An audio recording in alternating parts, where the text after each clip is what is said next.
Hello everyone, नमस्कार, सुप्रभात, good morning. हम मिल रहे हैं लिटिल स्कॉलर्स पे, where future lies in your own abilities. तो बच्चों, जैसा हमने कहा था कि भाई हम लोग सबसे पहले, अभी हमने इससे पहले हमने डिस्कस किया कि भाई क्या प्रॉब्लम्स हैं, कैसी प्रॉब्लम्स हैं, कैसी आ रही हैं। ऑलरेडी टर्म वन हो चुका है और almost term one on the platform रखा हुआ है। बिल्कुल ऐसा गेट खोलोगे एकदम और टर्म वन टू रखा हुआ है, ठीक है ना। ऑलमोस्ट टर्म टू आ चुका है, राइट। तो अब हम चालू करते हैं। हमने कहा था कि हम सबसे पहले केमिस्ट्री से चालू करेंगे, तो केमिस्ट्री में सबसे बड़ी जो दिक्कत है वो एक ही दिक्कत है कि बोले भैया हमें कंपाउंड बनाना नहीं आता। ठीक है, हमें तो गलती से बहुत सौ को ये भी नहीं पता कि व्हाट इज अ डिफरेंस, अंतर क्या है एटम्स में, एलिमेंट्स में, मॉलिक्यूल्स में और कंपाउंड्स में। बहुतों को नहीं पता। चलो ठीक है, ठीक है, ठीक है भाई, मान लेते हैं कि भाई पढ़े लिखे हैं हम सब, ठीक है ना। और हमें डिफरेंस पता है एटम्स में और एलिमेंट्स में। बट अगर बात आएगी कि वी हैव टू डिफरेंशिएट, हमें अंतर बताने का है, आएगा नहीं पेपर में, कोई बात नहीं, बोले सर आता नहीं है तो पढ़े क्यों, सीधी सी बात। भैया आता तो नहीं है बट आना तो चाहिए। Otherwise how you form a molecule and a compound. ठीक है, तो हम सबसे पहले शुरुआत की 2 वीडियो, नहीं 3 ले लेते, चलो ठीक है 3 वीडियो। ठीक है, वीडियो नंबर 1 हम आज डिस्कस करने वाले हैं एटम्स क्या है और एलिमेंट्स क्या है। सिर्फ 2 चीज, दो, और पूरे दिन पढ़ लेना। क्या कर लेना, पूरे दिन दिमाग में घोट के पी जाना कि एटम्स क्या है। पढ़ते हुए आ रहे हैं, कौन सी कक्षा से, अरे कक्षा बोली, कक्षा नहीं बोला है, कौन सी कक्षा से हम पढ़ते हुए आ रहे, राइट फ्रॉम क्लास 6। और बहुत सो आजकल तो यार बढ़िया बढ़िया जमाना है, बोले 3rd क्लास में ही एटम आ जाता है, 4th क्लास में ही एटम आ जाता है, लेकिन वो 9th तक भी नहीं आता। ठीक है ना, मतलब समझ में नहीं आता, पेपरों में तो आता है। ठीक है, तो भैया कहां पर, 4th क्लास से एटम की डेफिनेशन डाल दी किताब में बच्चा। Smallest particle which can be further sub divided into smaller part, हो गया। बोले क्या, बोले जैसे पूछे एटम, खड़े हुए पेन झाड़ी, हाँ madam, the smallest particle which can be further sub divided into smaller parts either physically और केमिकली। 6th क्लास में बता दिया हमें, बस। मतलब क्या है, कहना क्या चाहते हो, स्पष्ट भाषा में समझाओ, है ना। 3 इडियट देखिए सबने, क्या बोलते, कहना क्या चाहते हो वो तो बताओ। तो वही बताना है अब हमको, ठीक है। तो आज हम एटम्स और एलिमेंट्स पढ़ेंगे।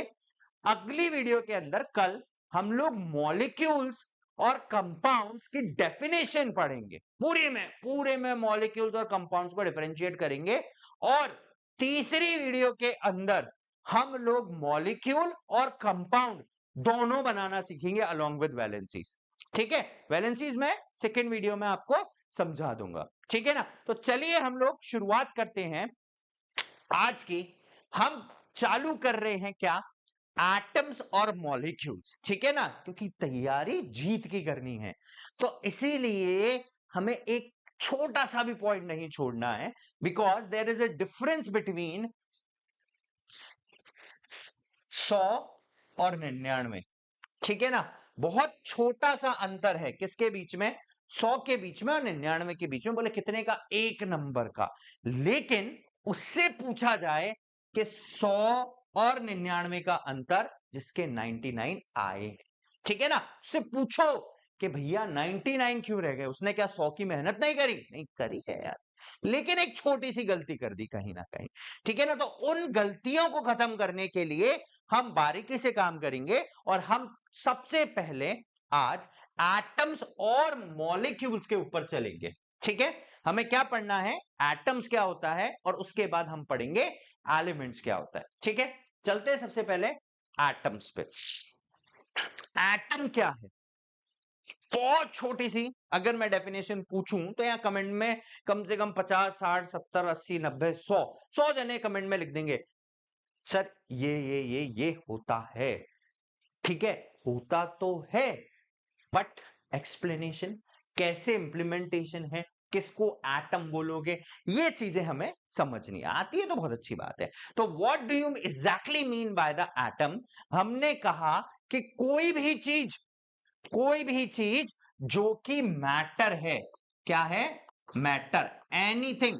ठीक है ना, ये भी छोटी क्लास में पढ़ते हो। मैटर का मतलब क्या है? एनीथिंग विच ऑक्यूपाइज स्पेस, जो कि स्पेस ऑक्यूपाई कर रही है और जिसके पास मास है। ठीक है, वो सारी चीजें क्या कहलाएंगी? एटम, मैटर कहलाएंगी। तो what is matter? Anything which occupy space and has mass. ये पेन मैटर है, मैं मैटर हूं, तुम लोग मैटर हो, हर चीज मैटर है क्योंकि वो है स्पेस ऑक्यूपाई करता है और उसका कोई भी मास है। ठीक है, एक चौक का पीस मैटर है। ठीक है, एक चॉकलेट का पीस मैटर है। ठीक है, अब बात आती है कि मैटर बना कैसे? ठीक है, मैटर किससे बना?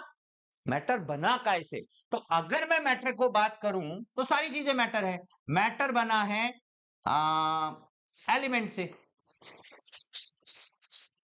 और एलिमेंट को तोड़ूं तो मुझे मिलता है एटम, और अगर एटम को भी तोड़ूं तो बात करेंगे क्या मिलेगा।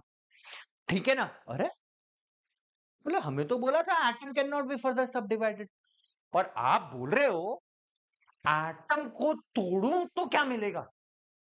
ये कैसे हुआ? हाँ भाई, एटम टूटता है, कोई दिक्कत नहीं है, तोड़ने वाला चाहिए। ठीक है ना? क्या है? झुकती है दुनिया, झुकाने वाला चाहिए। तो एटम भी टूटता है। ठीक है, अब एटम क्या है? बोले सर मैटर के टुकड़े करो तो एलिमेंट मिलेगा, और एलिमेंट के टुकड़े कर दो तो एटम मिलेगा। हाँ, तो अगर हम किसी भी मैटर को तोड़े और तोड़ते हैं तोड़ते हैं तोड़ते हैं तोड़ते हैं तोड़ते हैं तोड़ते हैं तोड़ते हैं तोड़ते हैं तोड़ते हैं तोड़ते हैं, अब बस जहां पर टूटना बंद हो गया, which can not be broken, टूट नहीं सकता इससे ज्यादा। ठीक है ना? वही एटम है। ठीक है, अभी तो बोले थे आप, बोले एटम के टुकड़े करें तो ये क्या हुआ? हाँ भाई, क्या हुआ? ठीक है, आओ, हमने कहा मैटर, मैटर से बना एलिमेंट, एलिमेंट को तोड़ा तो एटम, और एटम वो सबसे छोटी मैटर की यूनिट जिसको आप फर्दर सब डिवाइड नहीं कर सकते फिजिकली। ठीक है, कितना ही जोर लगा लो, बोले आज तो मैं तोड़ के बताऊंगा, एक चौक का तिनका, तिनका और उस पे सारा प्रेशर लगा लो, बोले आज तो जेसीबी का टायर, रोलर सब चढ़ा दो, निकाल दो, फिर भी वो वहीं का वहीं मिलेगा। तो that particular smallest particle which can not be further sub divided, ठीक है, उसको हम लोग क्या बोलते हैं? उसको हम लोग बोलते हैं एटम। क्या बोलते हैं हम लोग? एटम। तो what is atom? The smallest particle which can not be further sub divided. ठीक है, तो ये सबसे छोटा मैटर का हिस्सा है, सबसे छोटा, जो कि एक केमिकल रिएक्शन में पार्टिसिपेट करेगा। ठीक है, आप एक ही तरीके के सारे एटम को जोड़ो तो एलिमेंट बनेगा, और उन एलिमेंट को जोड़ो तो मॉलिक्यूल बन के खड़ा हो जाएगा। तो टूटने का सीक्वेंस, जुड़ने का सीक्वेंस। ठीक है, राइट। अब बात आती है, क्या क्या एटम अकेला एग्जिस्ट कर सकता है क्या? क्योंकि जब एलिमेंट ही मुझे नहीं देखने को मिल रहा तो फिर मैं बात कैसे कर सकता हूं? हाँ, ठीक है क्या? और भाई ठीक है, हम एक गेम नहीं खेल रहे यार, यहां हम एक्चुअली एटम को यहां समझ रहे हैं। ठीक है ना? देखना, छोटी छोटी में खेल रहा था तो मेरे को बाय डिफॉल्ट याद आया, यार एटम बनाऊं कैसे, दिखता तो है नहीं मुझे। तो चलो मैंने कहा ऐसे ही समझते हैं, मैंने फटाक से रिकॉर्ड कर, इस स्क्रीनशॉट ले लिया, रिकॉर्डिंग भी है, वो भी देखेंगे। देखें, यहां पर आपको इंडिविजुअल यूनिट्स दिख रही हैं। ठीक है ना? अगर मैं इस इंडिविजुअल यूनिट की बात करूं तो ये एक तरीके का एटम है। जितने भी सेम कलर सेगमेंट्स हैं, they are atoms of specific type. ठीक है, और एग्जिस्ट भी कर रहे हैं। तो कहने का मतलब यह हुआ कि एक ही तरीके का एटम इंडिपेंडेंटली एग्जिस्ट कर सकता है, और अगर आप उसको इकट्ठा कर दो तो भी वो एग्जिस्ट कर सकता है। ठीक है ना, क्लियर है? तो यानी कि एटम की इंडिपेंडेंट अकेले में एग्जिस्टेंस है, और अगर ग्रुप में भी कर दो तो भी एग्जिस्टेंस है। ठीक है, अब हम क्या करते हैं, हमने ये एक ही तरीके के एटम्स लिए, ये सारे एक ही तरीके के एटम्स हैं।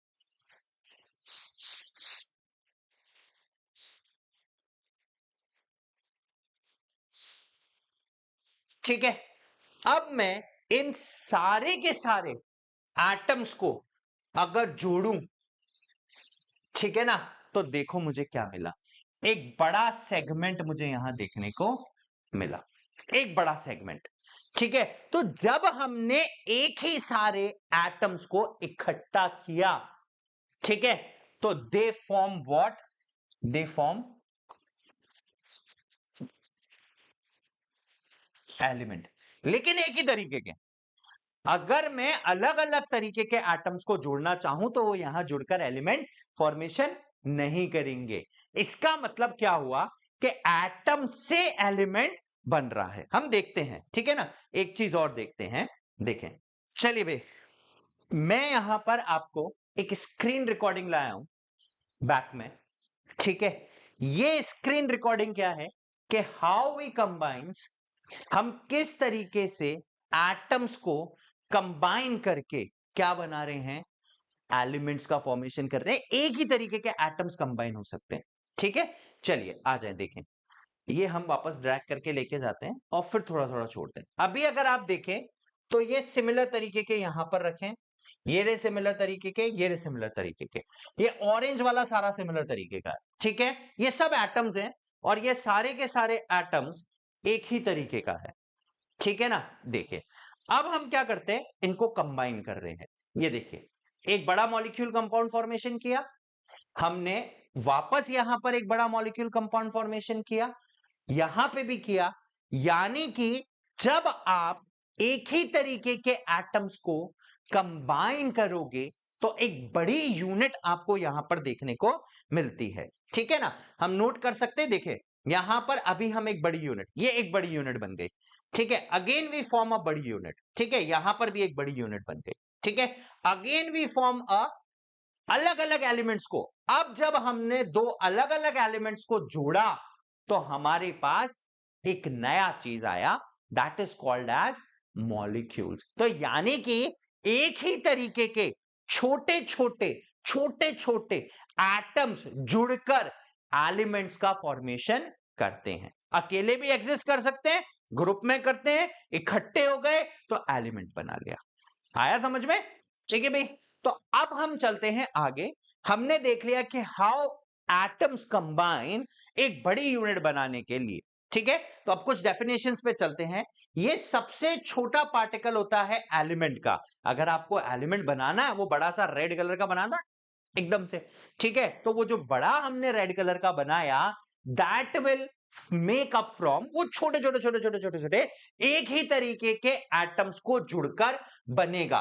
तो अगर मुझे एलिमेंट बनाना है तो मुझे क्या करना पड़ेगा, सिमिलर एटम्स को कंबाइन करना पड़ेगा।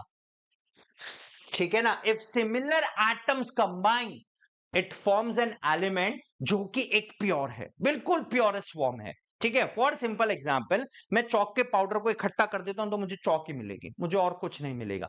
लेकिन अगर मैंने कुछ उसमें ऐड किया तो मुझे एक डिफरेंट कंपाउंड देखने को मिलेगा, वो नहीं मिलेगा।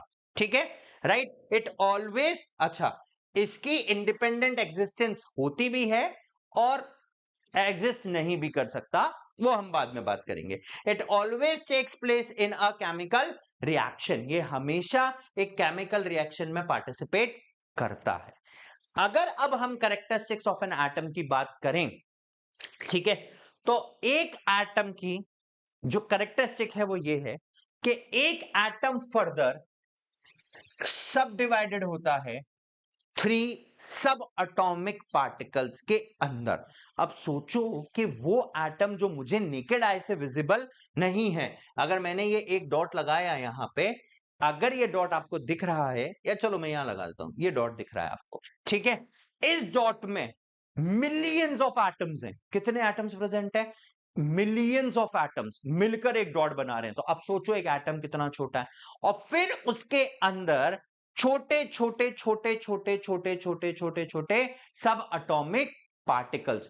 तो यहां पर at present there are 27 subatomic particles in an atom, but हम सिर्फ और सिर्फ 3 पे फोकस करते हैं।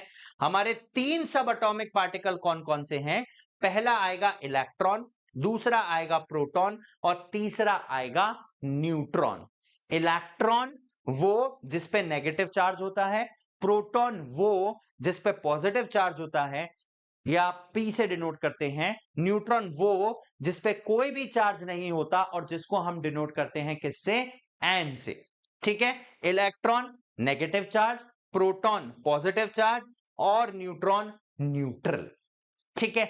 अब बात यह है कि अगर कोई चीज कहीं पर एग्जिस्ट करती है तो ऑटोमेटिकली उसकी कुछ ना कुछ लोकेशन होगी। अब बात करते हैं इसकी लोकेशन के ऊपर। ठीक है? फॉर सिंपल एग्जांपल ऐसा समझो, स्कूल आते हैं मम्मी पापा, हम लोग एटम समझते हैं स्कूल से। बोले एटम मतलब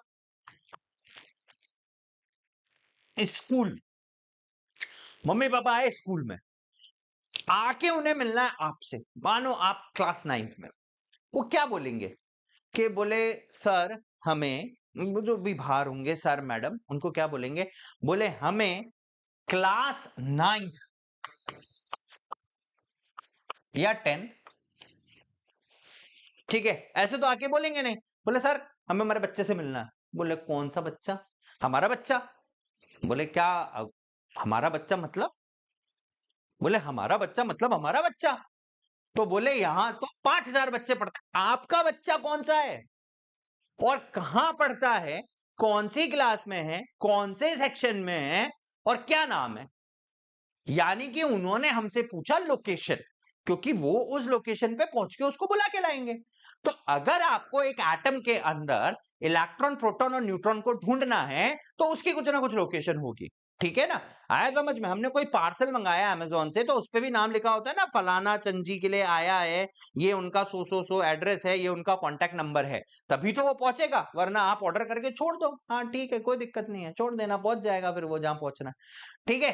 तो एटम को आप ऐसे समझें कि भाई अब मुझे इनकी लोकेशन पता करनी है। तो बोलेंगे कि भाई हाँ हमारा बच्चा क्लास 9 के अंदर है, सेक्शन सी में है, अगर जिन स्कूलों में होता है, नहीं तो ए बी में है, और उसका नाम वाई है। ठीक है? मुन्नू चुन्नू टुन्नू डुन्नू जो भी है, ठीक है ना? राइट? तो सेक्शन सी में पहुंचेंगे, वाई को बुला के ले आएंगे, यानी कि उसकी लोकेशन। तो अब बात आती है कि एक एटम के अंदर इलेक्ट्रॉन कहां रखा है, प्रोटॉन कहां रखा है, और न्यूट्रॉन कहां रखा है। तो अगर हम देखें तो this is an structure of an atom. एक एटम स्फेरिकल है जैसा माना जाता है, ठीक है? उसके अंदर जितना भी पॉजिटिव चार्ज है वो सारा का सारा सेंटर पर होता है, and this centre is called as nucleus. इस न्यूक्लियस के अंदर आपको देखने को मिलेगा प्रोटॉन, और इसी न्यूक्लियस के अंदर आपको देखने को मिलेगा न्यूट्रॉन। ठीक है? इसका मतलब एक एटम का सारा पॉजिटिव चार्ज सेंटर पर लोकेट करता है, और ये कहीं नहीं जाता, कहीं भी नहीं जाता, कभी नहीं जाता। प्रोटॉन जितना है उतना ही रहेगा, वो कहीं नहीं जाएगा। न्यूट्रॉन जितना है उतना रहेगा, वो कहीं नहीं जाएगा। तो अब जब जगह घेर ली सेंटर की, सारे के सारे प्रोटॉन ने, सारे के सारे न्यूट्रॉन ने, तो भैया प्रो इलेक्ट्रॉन जाएगा कहां? तो इलेक्ट्रॉन बोला भैया मुझे भी तो जगह दो, कहां है जगह? तो उन्होंने कहा ठीक है आप ले लो जगह, कहां लेनी है, आजू बाजू ले लो, कहीं लेनी है तो ले लो, ले लो। ठीक है? तो एक इलेक्ट्रॉन ने क्या करा, बोले ठीक है मैं आजू बाजू जगह ही ढूंढता हूं, और इलेक्ट्रॉन एटम के अंदर न्यूक्लियस के चारों तरफ किसी एक शेल में शक्कर लगाता है। यानी कि अगर अब आपको इलेक्ट्रॉन ढूंढना है तो क्या बोलेंगे, आप पहुंचो न्यूक्लियस में। सबसे पहले हम पहुंचे न्यूक्लियस में, ये न्यूक्लियस है, ठीक है। न्यूक्लियस में सारे प्रोटॉन रखें, उस न्यूक्लियस के चारों तरफ इलेक्ट्रॉन सर्कुलर ऑर्बिट में क्या कर रहा है, चक्कर लगा रहा है, ठीक है। क्या कर रहा है, यहां पे चक्कर लगा रहा है और यहां घूम रहा है, ठीक है। तो अब अगर मुझे इलेक्ट्रॉन का पता लगाना है तो सीधी सी कहानी, न्यूक्लियस के चारों तरफ ऑर्बिट्स के अंदर इलेक्ट्रॉन चक्कर लगा रहे हैं और ये इलेक्ट्रॉन ही है जो एक एटम में से बाहर निकलकर जाएगा और किसी दूसरे के साथ बॉन्डिंग करेगा, जुड़ेगा और फिर फर्दर मॉलिक्यूल्स और कंपाउंड बनाने का काम करेगा। तो यहां से एक चीज क्लियर हो गई, क्या हो गई कि एक एटम के अंदर सिर्फ और सिर्फ एक इलेक्ट्रॉन, वापस बोलना, एक एटम के अंदर सिर्फ और सिर्फ एक इलेक्ट्रॉन ही ऐसा है जो बाहर जाएगा और बॉन्डिंग करेगा। तो अब पूछे कोई कि भाई भैया बाहर कौन जाता है, इलेक्ट्रॉन जाता है, बॉन्डिंग कौन करता है, इलेक्ट्रॉन करता है, जुड़ता कौन है, बोले इलेक्ट्रॉन जुड़ता है, ना तो प्रोटॉन जुड़ता और ना ही न्यूट्रॉन जुड़ता, ठीक है। क्लियर है। तो अब हमारा सारा स्टडी एक पॉइंट पे रिस्ट्रिक्ट हो गया कि हमें सिर्फ इलेक्ट्रॉन्स को भेजना है, जोड़ना है, बॉन्डिंग करानी है और मॉलिक्यूल्स का या कंपाउंड्स का फॉर्मेशन करना है, ठीक है। अभी वो बात आगे आएगी कि कितने इलेक्ट्रॉन जाते हैं, कैसे जाते हैं और कब जाते हैं, ठीक है। चलिए next we move on to, this is what structure of an atom, ठीक है। तो इलेक्ट्रॉन के पास location outside the nucleus, inside the nucleus proton and neutron inside the nucleus, ठीक है। एक रिएक्शन के अंदर कंपाउंड बनाते समय अगर कोई पार्टिसिपेट कर रहा है, इलेक्ट्रॉन कर रहा है, ठीक है ना। This is how the structure of atom forms, ठीक है। प्रोटॉन, न्यूट्रॉन और इलेक्ट्रॉन चारों तरफ इलिप्टिकल ऑर्बिट्स हैं या सर्कुलर ऑर्बिट्स हैं, वो चक्कर लगा रहे हैं, ठीक है। राइट, क्लियर है। तो यहां कहानी खत्म होती है किसकी, एटम की, ठीक है ना। यहीं से हमने एक एटम समझा है, तो यहां पर सारी कहानी खत्म होती है किसकी, एक एटम की। अब बात आती है What do you mean by an element? तो अभी हमने देख लिया what is element, बोले सर एक ही जैसे एटम्स को कंबाइन कर दो तो एलिमेंट बन जाएगा। एक ही जैसे एटम्स का ग्रुप, एक हो, दो हो, तीन हो, 10 हो, 12 हो, 15 हो, 20 हो, 50 हो, कितने भी हो, एक ही जैसे एटम्स का ग्रुप क्या कहलाता है, एलिमेंट कहलाता है, ठीक है। तो व्हाट इज एलिमेंट, जब एक ही तरीके के एटम्स कंबाइन होंगे तो वो एक चीज बनाएंगे एंड दैट पर्टिकुलर चीज इज कॉल्ड एज एलिमेंट, ठीक है। एक एलिमेंट हमेशा प्योर है और बिल्कुल प्योर रहता है क्योंकि वो एक ही तरीके के एटम से मिलकर बना है। आप उसको तोड़ो वही एटम मिल जाएगा, फिर तोड़ो वही एटम मिल जाएगा, फिर तोड़ो वही एटम मिल जाएगा, फिर तोड़ो वही एटम मिल जाएगा। तो हर बार आपको वही एटम मिल रहा है, इसीलिए वो प्योर है, सीधी सी बात, ठीक है ना। पानी को छानो पानी, पानी को छानो पानी, पानी को छानो पानी, तो दैट इज व्हाट, प्योर। तो वो कोई भी चीज टूटने के बाद भी वो दे रही है और जुड़ने के बाद भी वही दे रही है, तो that is what, the purest form, ठीक है। तो वो सबसे प्योर फॉर्म है जो कि केमिकल रिएक्शन के अंदर पार्टिसिपेट करते हैं। तो elements participate in chemical reactions, ठीक है, नॉट द एटम, ठीक है। Right, elements break down to form atoms, ठीक है, तोड़ेंगे तो फिर एटम, ठीक है। Right, now example, hydrogen, oxygen and chlorine, ये मैंने 3 चुनिंदा लिए हैं, हो सकता है मुझे पसंद, ठीक है। चलिए फिर यहां पर वापस देख लेते हैं एक बार। देखें, मैंने एक ही जैसे यहां पर ये देखिए स्टार लाइन हो रखे, ये एटम्स हैं, ये एक ही जैसे एटम्स हैं, ठीक है ना, ये जो हाईलाइट हो रखे। अब जब मैं इन एक ही जैसे एटम्स को कंबाइन करूंगा तो वो एक बड़ी यूनिट बनाएंगे इसके जैसी, ये रहे, इसके जैसी बड़ी यूनिट बनाएंगे जिसको हम लोग एलिमेंट्स बोलेंगे। अगर इस यूनिट को तोड़ता हूं तो वापस ऐसा बनेगा, तो वो एटम बन जाएगा, ठीक है। देखें बड़ी यूनिट बनी क्या, ये देखिए, ये हमने कंबाइन किया and will get a bigger unit, ठीक है। हमने 9 छोटे छोटे एटम्स को कंबाइन किया to get a bigger unit, ठीक है। तो इस तरीके से एटम से एलिमेंट्स बनते।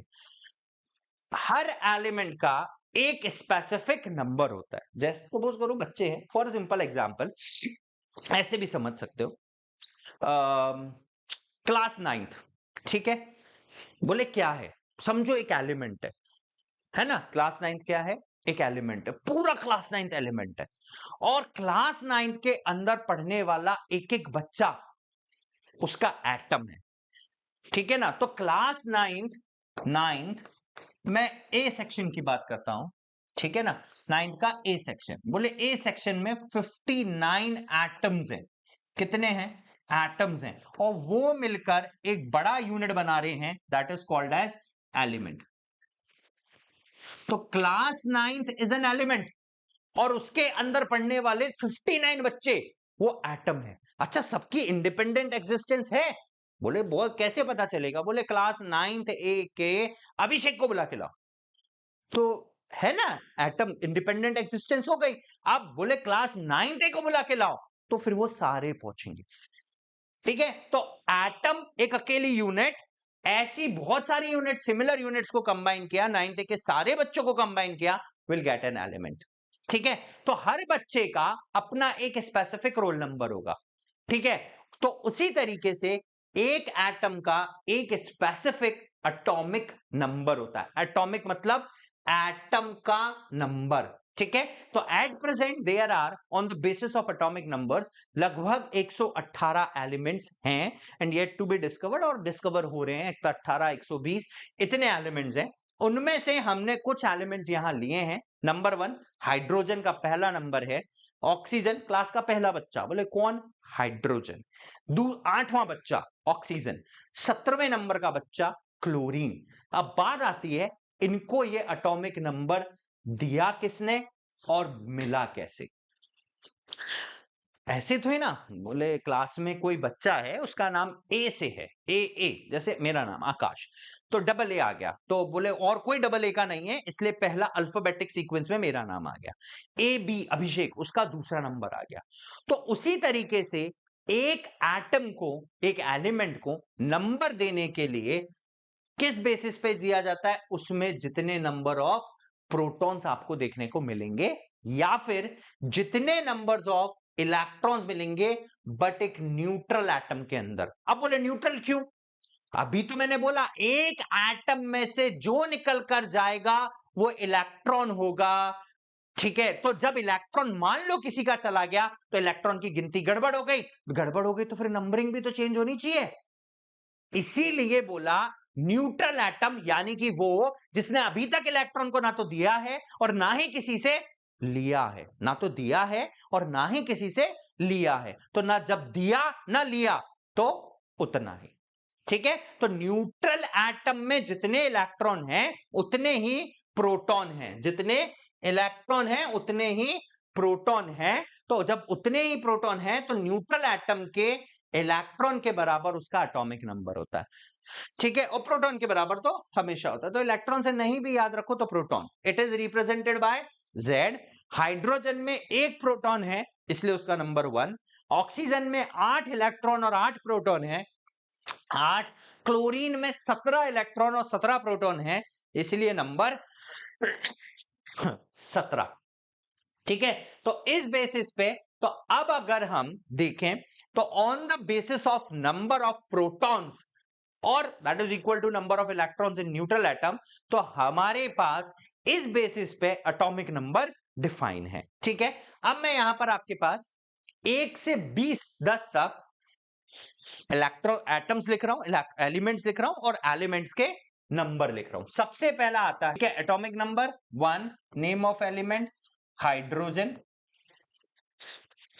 Symbol H, number of proton 1, number of electron भी 1 ही दिखेगा, ठीक है। नंबर 2 आपके पास आता है helium, He, number of protons 2, number of electrons भी 2, इसलिए नंबर भी 2। नंबर 3 लिथियम,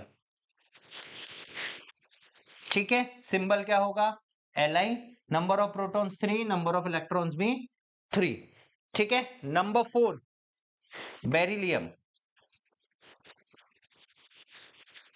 ठीक है, that is what Be, number 4, इसका नंबर 4, ठीक है। Number 5 is what boron, number 6 सबसे काम का, कार्बन। कार्बन का सिंबल होता है C, ठीक है, राइट।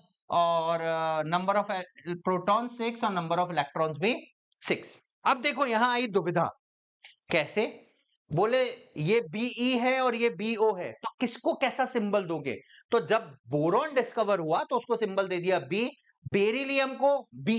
तो जब भी आपको किसी को सिंबल देना है तो पहला अल्फाबेट कैपिटल होगा, जैसे हाइड्रोजन का H हो गया। अब एक और H से आया तो उन्होंने क्या करा, उसके शुरू के 2 सिंबल उठाए, पहला लेटर कैपिटल, दूसरा स्मॉल, हीलियम हो गया, ठीक है। नंबर 7 आता है हमारे पास नाइट्रोजन, ठीक है। नंबर 8 आएगा हमारे पास ऑक्सीजन, ठीक है। सिंबल है इसका O, इसमें है 8 और इसमें भी है 8, ठीक है। नंबर 9 आता है फ्लोरीन, ठीक है, सिंबल F। और नंबर 10 आता है हमारे पास नियॉन, Ne, ठीक है। नंबर ऑफ प्रोटॉन्स हैं इसके पास 10 एंड नंबर ऑफ इलेक्ट्रॉन्स भी हैं 10, ठीक है।